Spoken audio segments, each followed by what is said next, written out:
Muaj të tërë për identifikimin, vendosjen e urave të kontaktit, deri tek fluturimi i sigurt për të sjellë në atë dhe Hajrie Taushanin dhe Myrvete Dibron, si dhe 3 fëmijë të moshave 9 deri në 17 vjeç.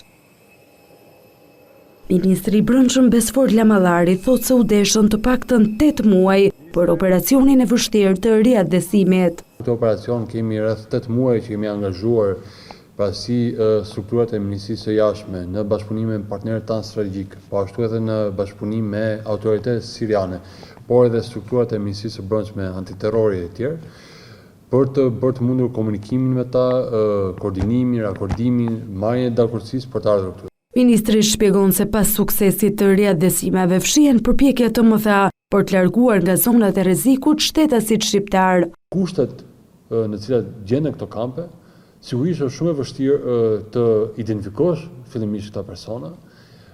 Jo të gjithë personat në kamp janë bashkëpunues me autoritetet. Përfshirë këtu ka pasur dhe element shqiptar të cilët kanë ndikuar dhe në tratativa që ka pasur shteti shqiptar përmes bashkëpunimit me partnerët dhe me organizatat e ndryshme ndërkombëtare për të bërë të mundur kontaktimin e tyre dhe kthimin e tyre. Për të tjerë shqiptar atje po bëhen përpjekje për t'i shpëtuar nga kampet famkeqe të Sirisë, një pjesë e të cilëve janë identifikuar e me një pjesë tjetër kontaktet janë vendosur.